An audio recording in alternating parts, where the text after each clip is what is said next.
Let's go, Bucs. This is Bucs Abroad. I'm your captain, Ben, in Augusta, and I got my first mate, Sheehy, with me in D.C., and we're just a couple of guys who don't live in Pittsburgh, but are just diehard Bucco fans and just do nothing but talk about the Bucs. Sheehy, how we feeling? Hi, mate. We're here. I'm in D.C. We're both abroad. I'm here to hold this stooge media accountable. We're going to plunder the stooge media, really hit some hard facts here, and I am fired up, Captain Ben. Let's get this show on the road. Let's get the show on the road. This is going to be a quick episode, debut episode. Welcome, everybody. Hopefully you're going to be a long-time listener. You may recognize us from the hit show, The Road Show. Brings you some of the best picks of the NFL, but we're here to do nothing but talk Bucs. And let me tell you something. I got a quick couple stats I want to run by you right now. Rowdy Fatso Tellez. Let me start with him. The Angels series, 5-7. We pinch hit him. For what reason? 0 for 1. 5-8 versus the Angels. 0 for 4. 3 Ks. 5-5 versus the Rockies. 1 for 4. An RBI. His 8th of the year, by the way. 5-3 versus the Rockies. 1 for 3. 5-1 versus the A's. 1 for 2. Let me tell you, that is 3 for 14 and a 214 batting average, which it's higher than his average of 200. So congrats, Rowdy. You keep getting ABs out there for I don't know what goddamn reason. You can't hit. You can't field. What do you do but be fat out there? I'm with you here on Fatso. You know, I know that a lot of people watching this, also diehard Bucs fans, might not be the biggest fan of Double M, Mark Madden, super genius, 166, superstar in the Pittsburgh media. I know Captain Ben, not a big fan, but he hit it right on the head. Pirates have had their fair share of fat guys. Santana, Vogelbach. One slipping my tongue here, but now you just got big Fatso. Yep. Another big Fatso. But let me say this, and I can't take credit for this. Double M said, you know what? When you're fat and you can hit the ball and you can field, you're husky. Tellez can't do any of that. He is not husky. He is big Fatso. And I'll tell you what, we really ought to get this show on the road here with Paul Skenes coming up this weekend. Bucs sitting 17-21, just 4 games under 500. That's not bad in the MLB considering they play 162 games. We're at a pivotal point in this season where Paul Skenes can come up, rejuvenate this team, get some wins. Pirates now have a legitimate rotation, especially their top 3 with Skenes, Jones, and Keller. That gives you 3 really good chances to win every time those guys are out there. You're 500 at the All-Star break in July. We're right there. So I'm excited to talk about this. I wish we could take calls because I'm sure the phones would be ringing off the hook. But I'm not joking when we're going to plunder this stooge media. These Bucs are going to be held accountable. So let me rebuttal with this. You bring up Double M. I will say I met him at Zookie's in where the hell was that at? Somewhere in near Chippewa. And very nice guy. Mentioned the Bucs, said his old shtick. No, he's not a big fan of O'Neal Cruz. Tells his fans to not be a fan of O'Neal Cruz. Let me just tell you O'Neal Cruz's last 3 games. Can I bring that up? Oh, you can bring that up. All right, so he went 2 for 4, 3 RBIs, 2 for 4, 1 home run, 2 RBIs, and 1 for 3. That's 5 for 12, 455, 1 home run, 2 RBIs. O'Neal Cruz bat has figured it out. He's finding himself, and that's what we need. We need either him or Brian Reynolds to become 2012 to 2016 Andrew McCutchen, and this team will go far with the pitching that we have. So I'd love to hear your rebuttal on O'Neal Cruz. I know you're a big Double M guy, but he's hot right now. Red hot, and I think that Double M's hard on him, and I think a lot of the media needs to be hard on him because he really needs to start leading this team. He's their superstar. He's their guy that's supposed to be this cornerstone piece. Got a guy like Brian Hayes locked in, Brian Reynolds locked in.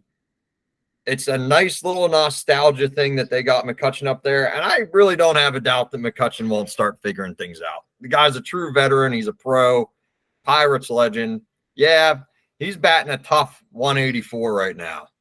I think you got to get these guys up here. They are bringing Nick Gonzalez up. He's going to play. If you can play him at second base, maybe you throw Triolo in there DH, and I don't know. You got to start mixing it up a little bit. But I think McCutcheon's one of those guys where this isn't going to get to his head. If you think he's not sitting at home being bothered by this, I think you're dead wrong. O'Neal Cruz also hitting 252, which really ain't that horrible. And he has been doing well, especially over the past month. He's still a young guy. You got to remember that. He's a lights-out shortstop, and he's going to play a long time in this league. But if the Bucs are going to go anywhere this year, he needs to be that all-star, sweet shortstop that the Bucs have been lacking for our lifetime. Yep, couldn't agree more. So you bring up the young guys. You bring up Nick Gonzalez. Nick Gonzalez, let me just run his stats down. He's batting .358, 4 home runs, 19 RBIs. 358 blows by everybody on the team, would lead the team. 4 home runs is second on the team. 19 RBIs would lead the team by 2 RBIs. I'm very happy and excited that he got the call up. You know, the people are probably thinking like, oh, that we're going to talk about Skenes, and we are, but we're in the weeds. We're diehard Bucco fans. I stayed a Bucco fan through the Ronnie Cedeno years at shortstop. So don't mess around with me in the Buccos weeds. Nick Gonzalez, tough break last year. He still bat 200 in only 36 games. So not that terrible, not Jackson Holiday. So Nick Gonzalez, exciting that he's coming up. I would have really loved to have Ji-Hwan Bae packaged with him, but I saw the Indianapolis Indians release their Young Bucks uniforms, and those are fire. And he was a big key person for the pictures and video, so he ain't getting called up because he's going to be playing in those jerseys. So we don't get to see Ji-Hwan Bae. We get to see Nick Gonzalez. He's hot. I hope he can translate that because we need bats. We need them bad. As the captain of the ship, I'm not quite sure what you're doing, but I hope you can get a photo of those up on a screen grab for the watchers here. After that big ticket signed by Ke'Bryan Hayes, who's been very consistent this year, I got no bad words to say about him. He's only got 1 home run. He's really got to show me a little bit of that power at third base. To me, Ke'Bryan Hayes just got to be more consistent at the plate because he goes up there and he will have 3 straight pop-ups to the pitcher, third baseman, and second baseman. And then the next game, he'll be roping doubles all over the field. So it's just, I don't know what his deal is, but his defense has been solid since those first 3 couple games. He had a bunch of errors piled in, but he's been solid like he has been at third base. I just need to see more consistency out of one of the cornerstones. The other guy to bring up here, obviously, and he's been hearing about it all season, Captain Jack Sawinski. I'm out on him. I'm out. I'm all the way out on Sawinski.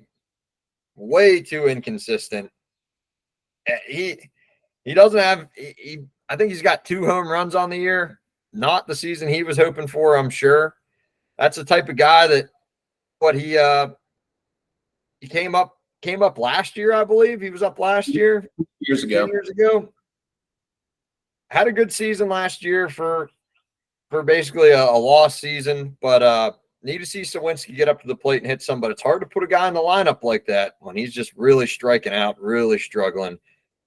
I'm just looking to see where we're getting these hits because the Pirates have not been hitting the ball recently at all. That's why I think it's exciting. Skenes comes up because it's going to get these guys rejuvenated. They know that they got to get some hits. They know that they got to score some runs. Skenes lights out in AAA.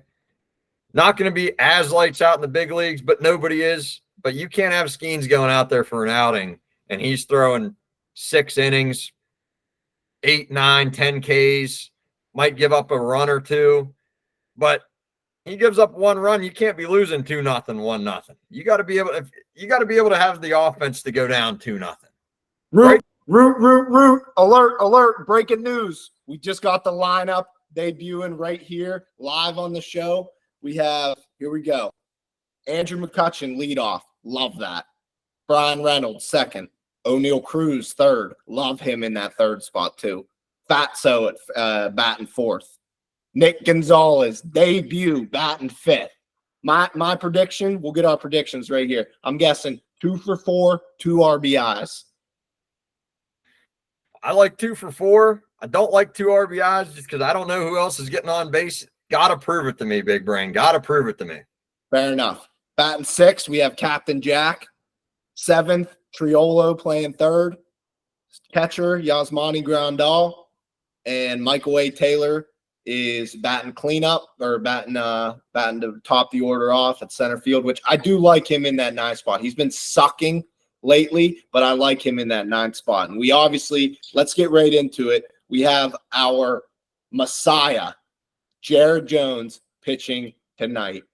2020 second-round draft pick out of high school, 22 years old, and he is lighting the show on fire. Let me just read some of these obscure stats, and I'll throw them on the screen as well.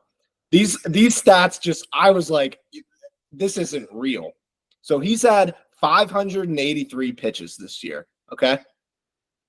96 of those pitches were batted balls. 10 of those 96 batted balls were barrels, which means like a good fucking hit of a ball. So only 10 of 583 pitches of Jared Jones has been a hard hit ball. His K percentage, 33.8%. Let me put that into perspective. That's the stat I'm looking at. An inning has 3 outs, correct? That's correct. That means more than one time an inning, he's striking somebody out. I X'd this earlier today at Big Brain Benny. If you can't get excited imagining to yourself Jared Jones, Paul Skenes, Mitch Keller in a 3-game series, and you don't think we have a goddamn great chance to win every single one of them, you got to be pounding sand and you got to be kicking rocks because you're full of yourself. I think I'm very excited about Jared Jones for one reason. I think Paul Skenes can come up. Obviously, I think he's going to be red hot off the bat. He's obviously going to dip down at some point a little bit once teams start getting a read on him. But that's just Major League Baseball. Mitch Keller, slow start. He's a legitimate number 3 on an elite lineup. But he's really, I mean, he threw a complete game his last outing. I think the thing with Jared Jones that's really going to make him invaluable to the Pirates is his level of consistency. I think those two can go up and down. I think Jared Jones is going to sit there, be very consistent. Same way with Martin Perez. He's one of those guys that's going out there, and it's not the most exciting stuff in the world, but he's not getting absolutely hit around the yard. He's going to go out there, give you 5 solid innings, and give you a chance to win. And that's all you need to see. You got a couple of guys like that, and you're really hoping that your 2 big horses, Mitch Keller and Paul Skenes. Now, we think Jared Jones can be a big horse. I don't get me wrong. I think that by the end of this year, it's going to be Skenes, Jones, then Keller. That's a very, very good pitching staff right off the jump, right there. So we talked about Skenes. We've been talking a while. We'll wrap it up. I got 2 quotes I want to read you. All right. One is from the God himself, Paul, at his intro presser. They asked him, "What's your expectations for tomorrow? What do you want to do out there?" And he said, "I just want to execute and put us in a position to win." That's exactly what the fuck I want to hear. Who gives a shit? Like some dopehead would have said, "I want to go out there, complete game, shutout, no hitter." No, he just wants to go out there and, as Jared Jones said, shove. He just wants to shut them down, and I'm so happy it's the Cubs because, God, I hate the Cubs, and I can't wait for Jared Jones, Paul Skenes, and Mitch Keller to shut them down. The Allegheny Electric Company powering the Buccos since 2024.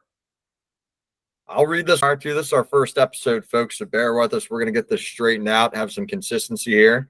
This is a big weekend in Pittsburgh. I think the Bucs sweep the Cubs. They get within one game of 500, and we'll see what happens. But this is a big weekend in Pittsburgh. It's the biggest weekend in Pirate baseball I can remember in a long time. Long time, since McCutcheon's debut, by far. But I'll like it with this. The NFL had Travis Kelce and Taylor Swift. The MLB has the Pittsburgh Pirates, Paul Skenes, and Livy Dune, who, and I quote, said, "I like it here," with the picture of the Clemente Bridge. Take it easy, folks. Let's go Bucs, sweeping the fucking Cubs. We'll see you next week.